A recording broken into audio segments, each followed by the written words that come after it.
I first met Pat Roberts when I was running for the U.S. House of Representatives for the very first time. I had a friend who worked for Pat, and he got me a meeting with him, which at the time was a pretty big deal because he was the chairman of the House Ag Committee, and I was in a Republican primary where I was over 50 points behind.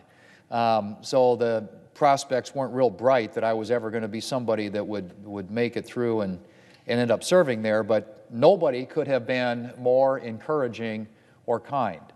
Had a great meeting with him. We talked about agriculture, and I'm grateful that I've had the opportunity to get to know him pretty well here during my time in the Senate.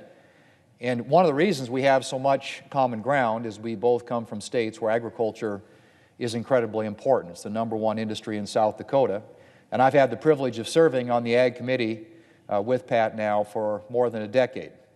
I call him my chairman since he's been my chairman at the Ag Committee for so long. He calls me Coop, a moniker he gave me very early in our acquaintance because he says I look like Gary Cooper. Now, I have to admit that the first time he called me that, I had to look up some pictures to see if that was a compliment or not. But I know that he meant it that way. And whenever he introduced me at the Ag Committee, it was always, Coop, it's High Noon, you're up. High Noon was a famous movie where Gary Cooper starred with Grace Kelly, and of course Pat is I would say, somebody who would be very accomplished in talking about movies from that era and stars from that era. He knows a little bit about everything and a lot about a few things. But I call him my chairman because, as I said, he's been there for an awfully long time. And he never minds stories that the nicknames, they are quintessential Pat. It's just the way that he conducts himself. And somebody talked about his sense of humor here this morning, and I think Senator Moran talked about Pat being the funny guy in the Senate, and him not being a funny guy, he's a humorous guy. I would say he is a funny person. He is a comedian by nature, and he keeps all of us entertained with his repertoire of country music lyrics, his old movie quotes, and just a storytelling flair. You can be sure that if you're going to be around Pat for very long, you're going to have a few belly laughs. And I always tell him, and I think it's true, and I think you kind of heard it today, that when he gets up on the floor and speaks, or when he speaks at a committee hearing, that if you close your eyes, you kind of hear Paul Harvey. And Senator Moran said he sounded like Jack Benny once in a while, and maybe that's true too. But what I always heard when I was growing up, Paul Harvey was a voice that was on the radio pretty much every day in our house. And I hear that same sort of Midwestern, resonant and commonsensical voice whenever I hear Pat get up and talk. But I will tell you, Mr. President, that Pat may have a great sense of humor.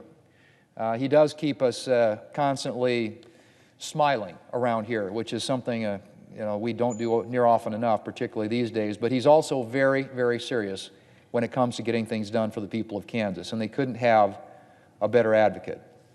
As I said, both Pat and I come from states whose lifeblood is agriculture, and Pat Roberts' heart has always beat with the farmers of this country.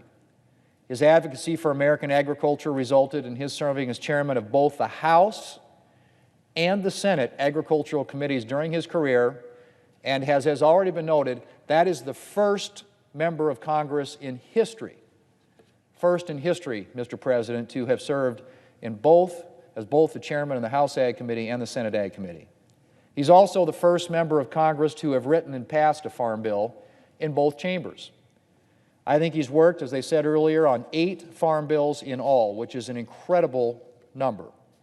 And I'm proud to have worked with him on 3 farm bills in the Senate, including the 2018 Farm Bill, which passed the Senate with the greatest number of votes of any farm bill in Senate history, a tribute to the hard work that Pat and his staff put in to building consensus and to reaching out to members from all across this country who represent different areas, different commodities, different crops, and bringing them together to write a farm bill. I've been around here long enough and been associated with enough farm bills to know that they tend to be kind of controversial because some people represent cities and maybe don't have agricultural constituencies. So the fact that Pat was successful in getting a farm bill across the finish line here in the Senate with a record 87 votes is a remarkable accomplishment in and of itself. And of course, Pat's leadership, as has already been pointed out, hasn't been limited to agriculture. Among other things, he's also served as chairman of the Senate Intelligence Committee, where he helped, or I should say, where he led a sweeping review of the U.S. intelligence apparatus and advanced a number of reforms to shore up our intelligence and our national security.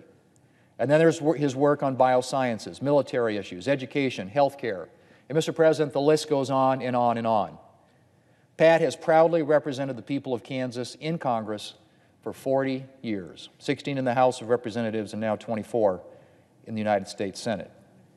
But as has already been mentioned as well, Mr. President, his public service began long before that, with his time as an officer in the United States Marine Corps. Once a Marine, always a Marine. And Pat has proudly represented the Marines here in Congress. He is currently the most senior Marine serving here on Capitol Hill. And Mr. President, the motto of the Marine Corps is Semper Fidelis, always faithful. And Pat has lived out that motto over his long career of service to our country. And I hate to think of the Senate without Pat Roberts. He will be sorely missed. But he has more than earned his retirement and the chance to spend more time with his wife, Frankie, and his children and his grandchildren. And I know how much they have contributed to his success here, Mr. President. There aren't any of us who are here who don't have a supportive family, supportive spouses, and we are truly grateful for the many contributions that Frankie and his family have made to Pat's accomplishments here, his success in the Senate, and I know he's looking forward to spending more time with them in the future. Pat, thank you for your leadership, for your friendship. May God bless you in your retirement. I will miss you. Mr. President, I yield the floor.